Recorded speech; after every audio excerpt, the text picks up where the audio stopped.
gobyerno de maneira também. Vou bisa basta aqui ko. Meanwhile, quando você vai lá na queda lá, nós mesmo aqui nos países, pastor que nós temos extra income, nós temos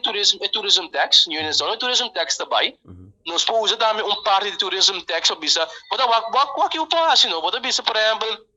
tour boneriano que tu cedula, nós está paga 10% na ticket. Ou bota bisa, como governo de Bonaire, mita paga 10 ticket ou 5 ticket ou quando ticket que tá para estudar na por bem free. Cada estudante tem ticket. Possibilidade, diferente possibilidade, pero é que tá como não tem uma iniciativa, não sinta assinada. A certa situação atualmente, dezembro mês estava na Bonaire, mês ali para, mês mira com não com mestre vai of que vai para família of estudante que vem visitar na família passa não passa dezembro não por você preço um preço que of você sacrificar outro coisa não você sacrificar esse aí você bisa ok esse que me tá vai boneiro para $1,000 pero me tá vai paga e quando eu me paga of me tá compra o qual eu me compra então você vai pensar bom que me tá sacrificar para impor isso aqui então esse é a me tá bisa que não tá no nude se você governo que tem extra income vai que dá possibilidade que aliviar em ticket não se você ler esse rapport que lá na mesa lá que traz o rapport da com exemplo não que tem na Europa também que tem país não que também que diferente maneira não tá bisa por exemplo of nossa duna ex antal ticket por nada para segundo na Grécia na bisa com piloto assim projeto piloto na Noruega por exemplo botar aqui governo bisa não se botar BN grande, se botar mais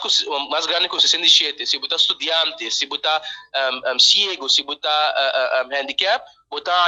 corte de 50%. Então, isso está custando governo mês por assim. Naturalmente, o governo de Moreno vai carregar gasto, bisa mita subsidiar turene su ticket não, of tour ticket, passo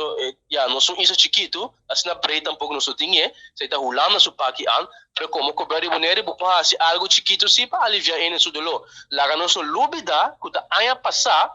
bota tem se você vai corso, você mesmo paga $200 para corso, ando riba de tempo você tem COVID test como você paga.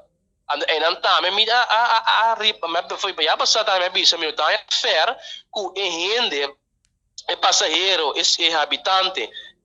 mestre paga mais $400 inclui preço test então tem companhia que faz test no airport que tá gana segundo tá tem coisa com balança não tá paga não tá gana ganache ante ganache é governo mesmo da bisa buscar aqui com me tem com aí se quer 5% de bo ganache para investir em que bag dinheiro ou para me paga esse covid não ou o como pode aliviar dolor de gente está com o governo mesmo espaço que não está fazendo